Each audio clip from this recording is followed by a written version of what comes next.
Hello, everyone.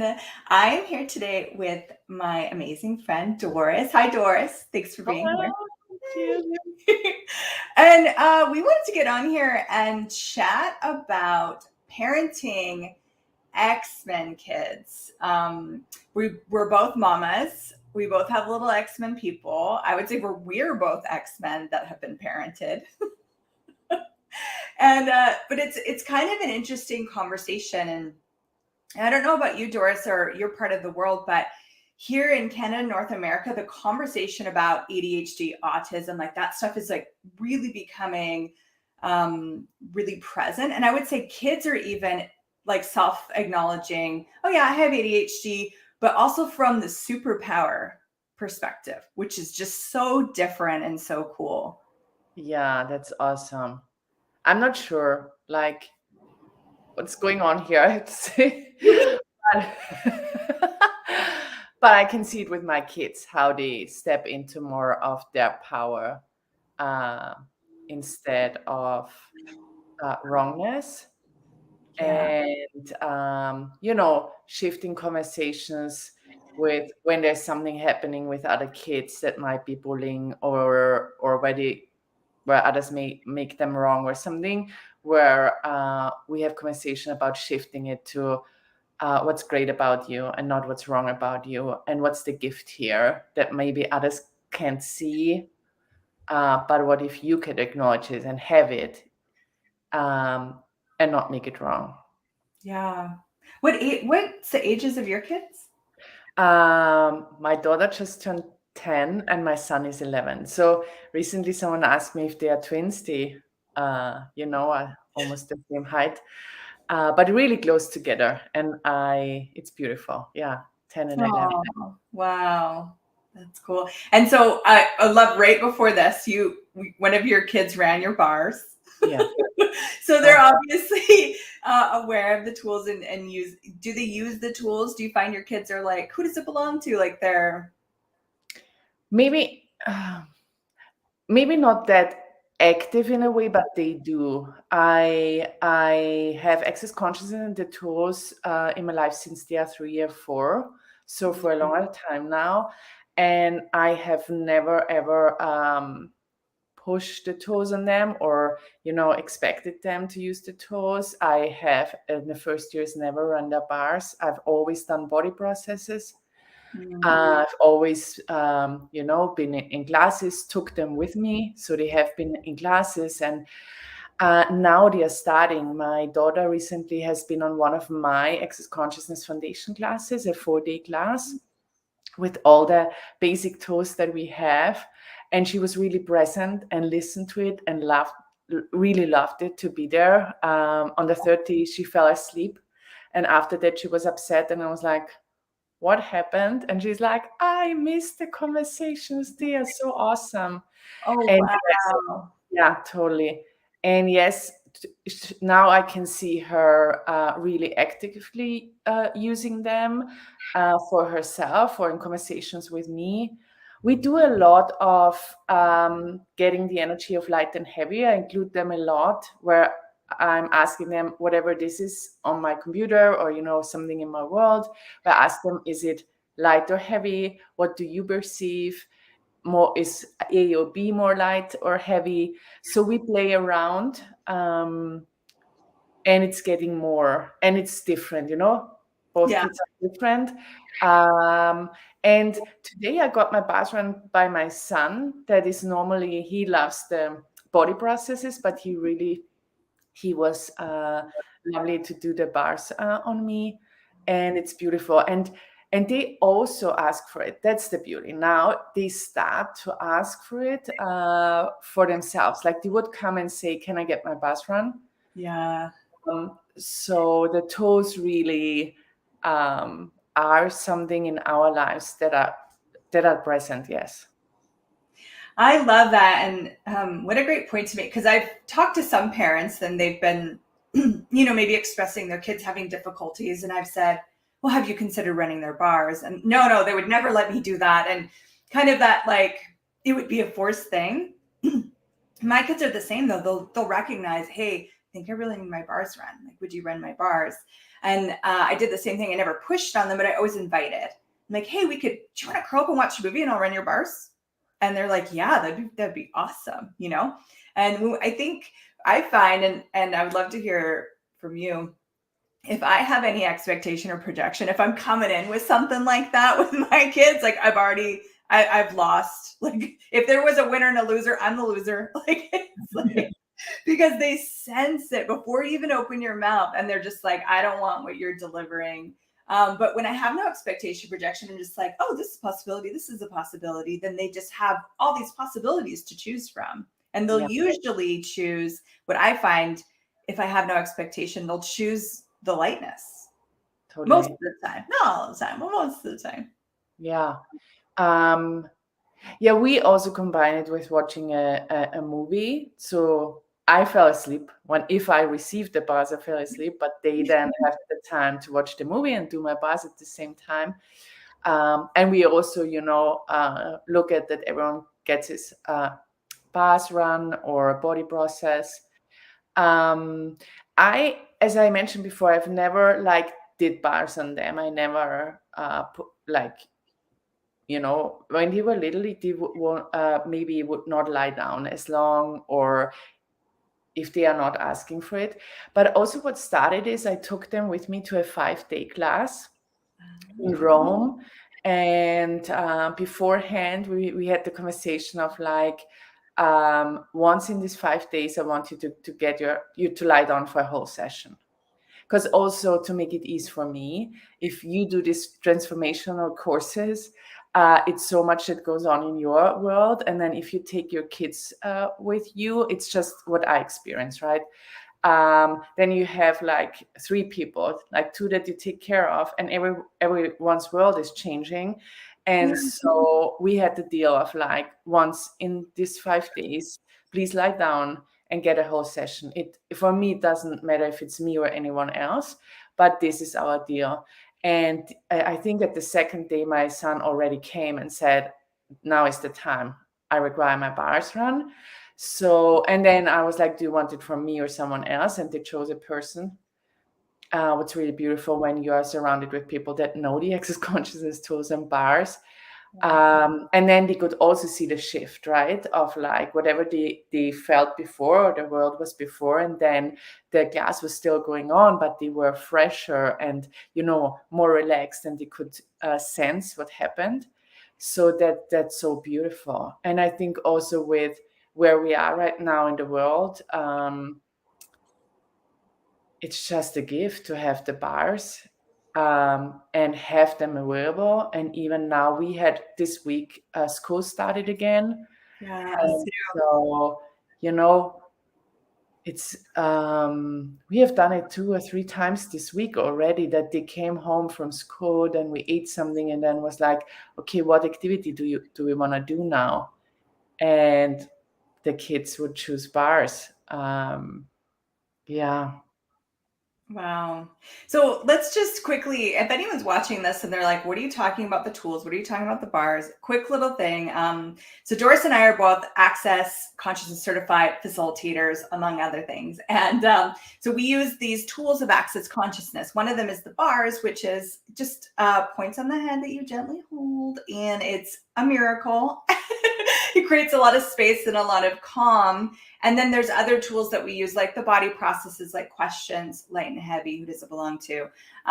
You probably should come to a class if you're like, what? I want more of that. But how amazing is it for these kids? I look at how the world's changing, and in Canada, North America, child anxiety and depression is through the roof. And, it's Suicide Awareness Month, International Suicide Awareness Month. And I see these kids that are just at the age of 8, hating themselves or bogged down or having massive anxiety that they can't go to the corner store or all this stuff. And we look at how do we help them, right? So we have the medical world. We could give them medication. We could keep them in a cave and never let them leave the house. We could wrap them in a bubble. And these X-Men kids are really the kids that have massive awareness, the kids that are Well, they have massive capacities too, massive capacities with healing and all this stuff. Maybe we should get into that in a minute. But when I look at, okay, what is this world asking for? Like, what do we require for these kids? I get these tools, and it's a massive toolbox. So the kid can go, today I need bars. You know what? Today I need a body process. Today I need to use who does it belong to 35 times. You know, Yeah. and I'm seeing with my X-Men kids, I see when they get all tight and contracted and bogged down, and then we use a tool, and then their space opens up, and then they get the freedom to be a child and just enjoy life again. And breathe. Sometimes, like when we are in stress and have anxiety, we stop breathing, and then it's like everything gets more dense and more intense and more real, and then you are stuck in it. But if you get the invitation of like, hey, you can be you, and you're allowed to breathe, and nothing is wrong here. What else can show up, and what else could you acknowledge, and how different could we look at the situation, right? Because sometimes we just need to turn a little bit to have a different perspective on what's going on. And what you all said is, for me also, like being here as a parent with these powerful kids, is we require different tools. I see a lot of parents struggling because they have these powerful kids, but they don't have the tools. There is an example of some months ago, I was just going to the bakery store in the morning and would park, and it's next to a kindergarten. And then there was a mother with a little boy.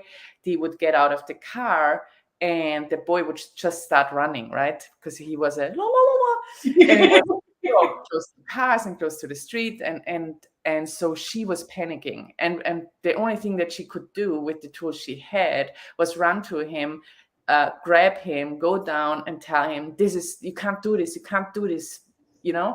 And I watched her, and with everything that I'm teaching also, and I've changed in my world, is I can't blame her. She doesn't have the tools.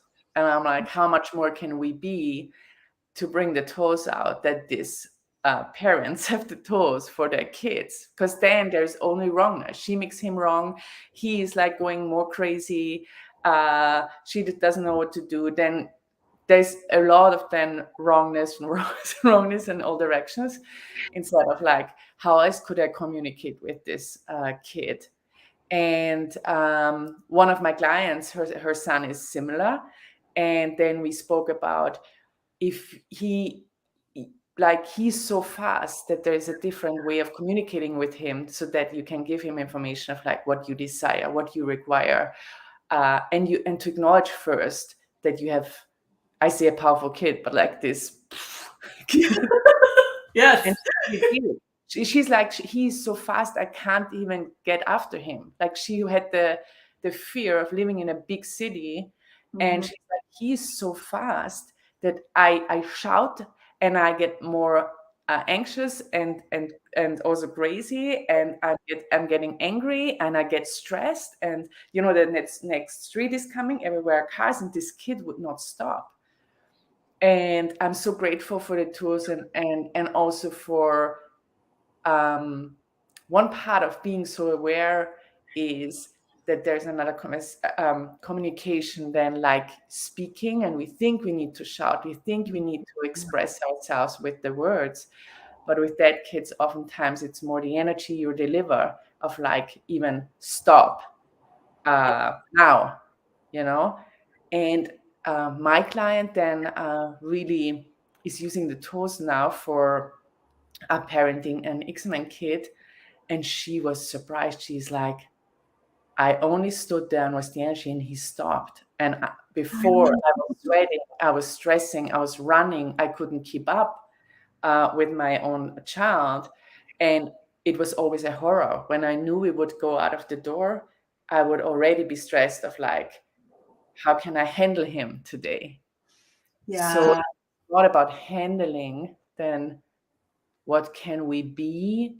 And and this is, I think, what you love so much, and me too, is no one is wrong. If you have something going on with your kid, it doesn't matter what age, you are not wrong, your kid is not wrong. There might be other tools out there and other conversations so that you can have the relaxation and seeing the possibility and the strength and the power in all of this.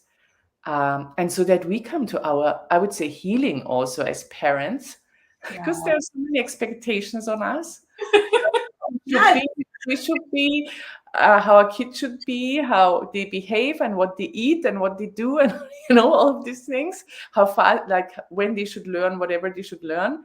And I'm like, can we all, what I said before, also breathe and like stop for a second and acknowledge how different we are and that we require different conversations. Now I talked a lot, but like No, that was so beautiful, and there was so much in there. It's like, yeah, I look at when I first started parenting, my kids were pretty young too, around the 3-4 year mark when I started using the tools of access consciousness. But I was reading parenting books. Like I was like, how do I get this right? And I wanted my kids to have the perfect upbringing. I wanted to be the perfect parent. Sure. Yes. High five. I'm sure I'm not the only one. whatever this is, right? But there is a picture in your world of like, I need to make this right. Maybe up to then you're like, but I get this right now here. Yeah. This It will work. Exactly. Yes. And if I get this perfect picture, my kids won't be abused. They won't be screwed up. They're going to like be successful, all these things. And it never worked. It like the tools I got out of those parenting books just didn't work for my kids. And I was like, what's wrong with me that I can't apply these tools properly, And even my oldest kid, he's getting assessed for autism this year to assist him with the school system. And so I was like, oh, let's go on some Facebook groups. I'm going to like check in and like, what are some of the tools that parents are using with autistic kids? And it was like every single post is about, oh, I use this medication and we doubled it with this one. We just switched to this medication and this one's kind of making them really lethargic. And it was just, oh my God, that's the only tool. Like that's the tool. It's like, how do we control them, or how do we make them try and be like as normal as possible? Or how do we, and it was the same thing of like, this is the best tool that they have as parents. Yeah. And I feel so lucky because I have like all of these parenting tools, right? And I'm still I would never claim to be a perfect parent. And I don't even care to be a perfect parent anymore. But I see moment by moment, something will show up and I can pull a different tool out.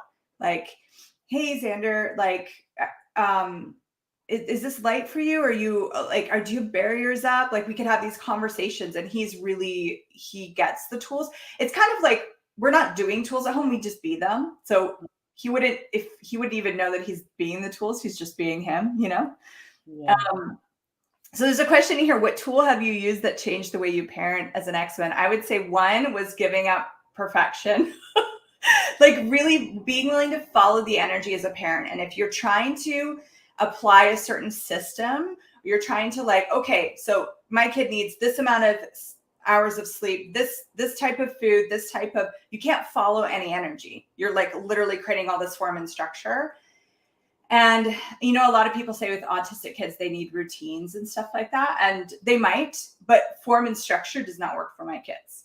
The more form and structure, the more they want to fight the form and structure. So it's, for me, one of the biggest tools was learning how to follow the energy. So what's today like? What's required today? How's everyone doing? Do we need to go walk with the earth? Do we require bars? Like really like being with those tools and following the energy of what's going on, for me, has been one of the biggest game changers. What would be one of your favorite tools as a parent? It's similar, and I think there's so much, but I know people are like,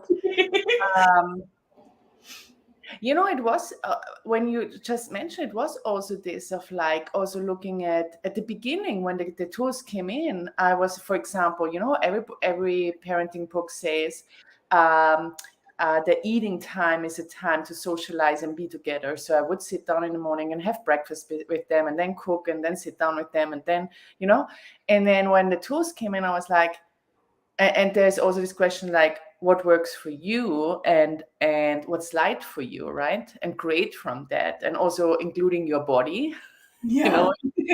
in creating your life and being with your kids in this area of life. And so I was then asking myself, do I want to have breakfast? And I don't. I do and I don't, and it's every day different. So I started to tell my kids, I will not sit down anymore. Maybe I will not have breakfast. And it just released myself. And also I would put on weight. That was just because I made a choice of like, this is the right way. I need to do this because I need to be with my kids in that way. And it was so beautiful because then after a while, the kids were really small, were saying then, so I have a choice. I don't need to have breakfast. And I'm like, yeah, it's your body. Like, let's include that. And so that, for example, became a playground that was really new, and it's still creating so much ease, because I know people have stress. Kids should eat in the morning or have drink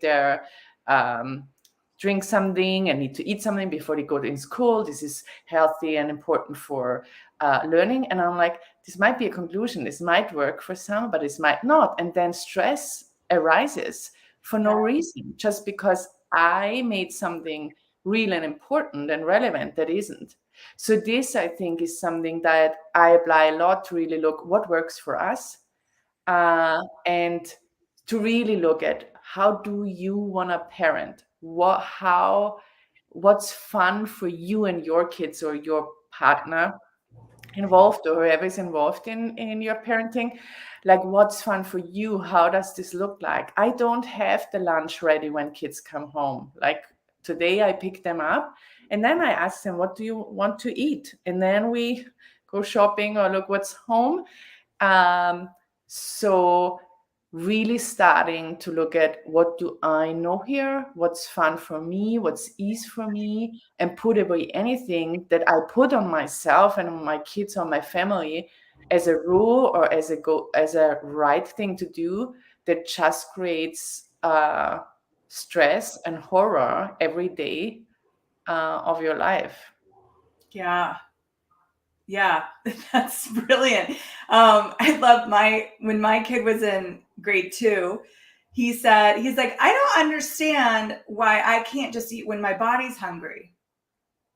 He's like, why did we have structured time? And they would say, this is snack food, this is lunch food. He's like, that doesn't make any sense to me.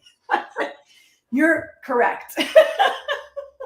Right? And then you can laugh at yourself if you're allowed to, and really look at what have you learned and have been taught. And no one was wrong. Like, I have been taught everything that I put on my plate, I have to eat. And it's really good now, I would say, but I'd really stress. And then I have been at dinner with a friend of mine, and she would order something, eat some bites, really enjoy it, and then leave it. And I was stressed of by her choice. I was like, you need to empty your plate. This is not okay. And I got stressed, and I was like, oh, but this was so in my world. Like, eating really is, there are several things in my world, but how I grew up. And I'm like, so what works for me, so that I can get my release and my ease, and that I can invite my kids of like, what works for you. And I've never seen my kids overeating. Oh, wow. Even if they have something like, whatever kids love. Yeah.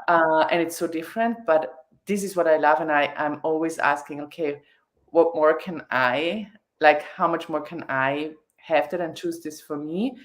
But they both stop when they are done. And they are, and if they are somewhere, where they get told they need to empty their plate, it's really, I can see it's really hard for them. Like, of course, but they are not used to this. And with our kids, what can we also heal and change in our worlds to get the freedom that we were desiring in whatever area it is, because there's so much, right? Like Yeah.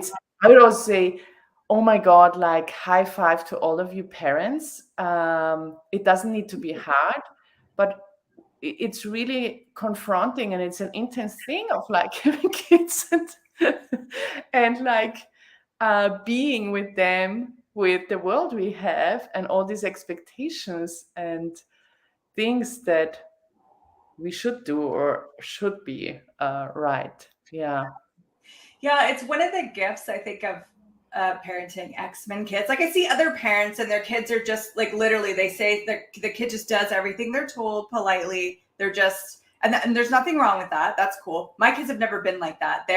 They would ask, "Is that your point of view? Is that true for you?" Like it's such a gift for me, like you said, because I'm seeing these places that I'm limiting myself that I'm not even aware of. And I I get part of the gift of these X-Men kids is they're showing us how the world is limited, how the school system is limited, how like all these ways of functioning, all these systems that have been created, they're going, that doesn't work. And they're really like confronting the world in a way. So I think as we start to wrap this up, like looking at the tools that we already have, which are so amazing because we've been doing Access for quite a while, been really looking at these X-Men specific tools with I love Diva Diaz. So she's doing this parenting X-Men call. And she said this quote, and I'm gonna mess it up just a little bit, sorry. But it's essentially it's what if it's not what you say, it's what you be. And we're always looking, I need to say the right thing, or I need to like, and that has been so true for me. When I'm saying something, but I'm being a different energy, they're like, So like really getting the sense of like being the parent of an X-Men that I would like to be, being a parent that works for them, that works for us. And I'm just so excited to get even more tools and really explore this future that we're creating with these X-Men kids. Like it's a whole new future, really. Totally. And I loved how you also said the kids that are a lot of the kids that are, here right now, they're inviting us to the greatness and to what you said. It's so beautiful. I love how you spoke about it, and I think also to really look at how many I hear more people saying the kids that are here right now are so difficult and and so hard to handle. And I'm like, I have the same perspective than you have. Like, no, it's not about they're difficult.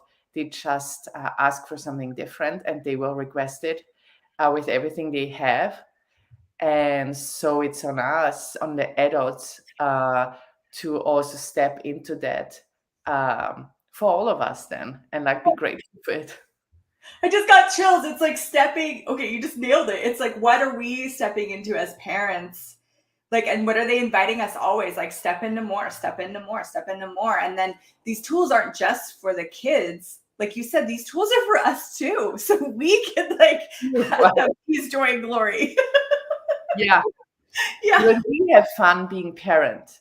Because Yeah. this might be a totally different conversation that we can have. We will have more conversations of like, I had moments where I hated being a parent, but I'm not hating my kids. I love my kids. They are so amazing both.